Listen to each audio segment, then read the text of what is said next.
climate action plan is a great opportunity for the city to work on a 30-year roadmap towards 2050, not only transitioning towards sustainable and low carbon pathways, but to also really focus on vulnerable communities and the impact of climate hazards in people's everyday life, and work towards very clear, tangible adaptation goals as well.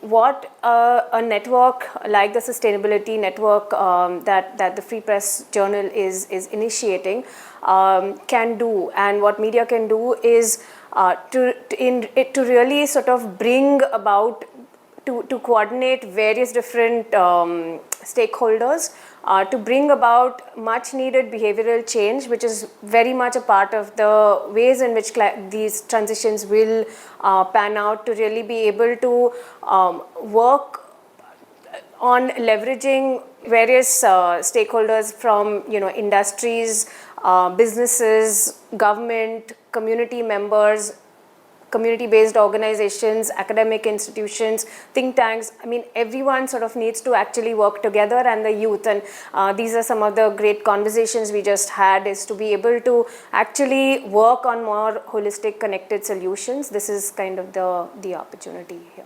For urban planning, we required a global vision, integrated thoughts, integrated DC rules. Like that, because in Mumbai there are so many planning authorities, something is going wrong. So we need a total global planning.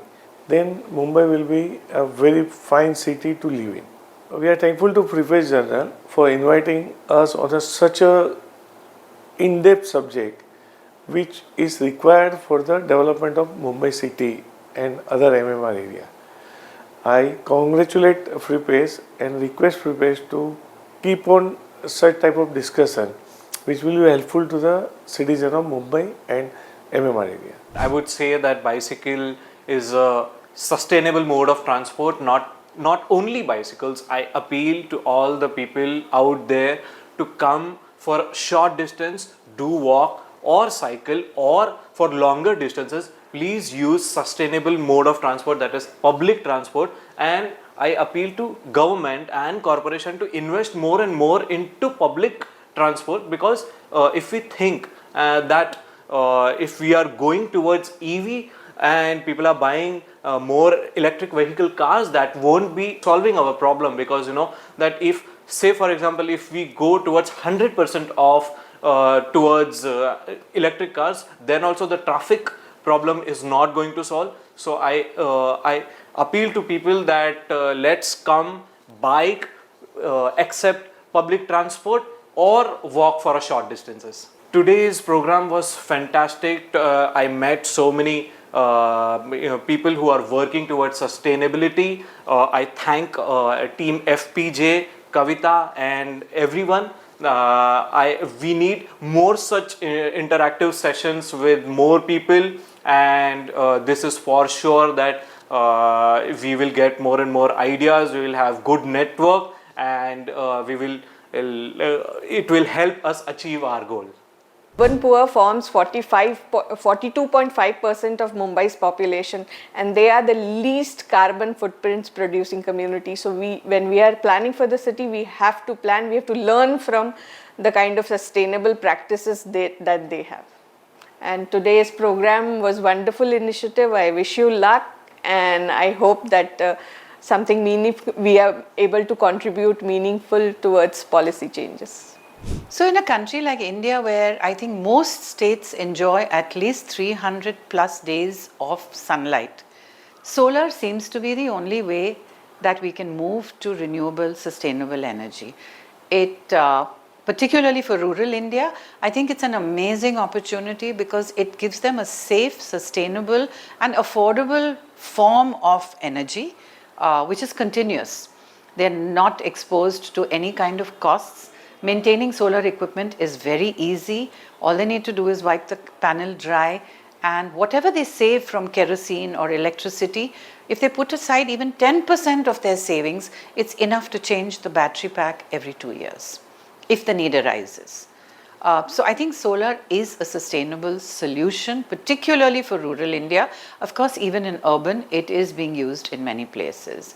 What we started doing in Project Chirag was using solar as a pivot to bring about a 5-point transformation in the rural lives. So we gave them home lights, street lights, education, institutional lights, Anganwadi support, PHC support with solar, and livelihood support with solar. So either pulling water with solar lift irrigation or giving them a livelihood center which is powered by solar with sewing machines, with rice hullers and so on and so forth. When we saw that this whole solar thing was working so well, we realized that if we take the youth of urban India to come and talk to the youth of rural India about sustainability, it has a kind of a twofold effect. The giver, who's the urban youth, gets sensitized, they get aware of the problems their rural brothers and sisters are going through and experiencing, and they find very innovative solutions for them. It creates empathy, which is a very, very important trait our young leaders of tomorrow need.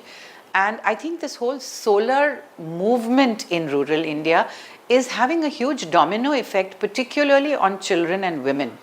Because the women now are able to take part in the decision-making processes for their families. They partake in the family's prosperity. We are seeing child marriages go down. We are seeing the girl child being educated. And all this leading to a more empowered women force in rural India.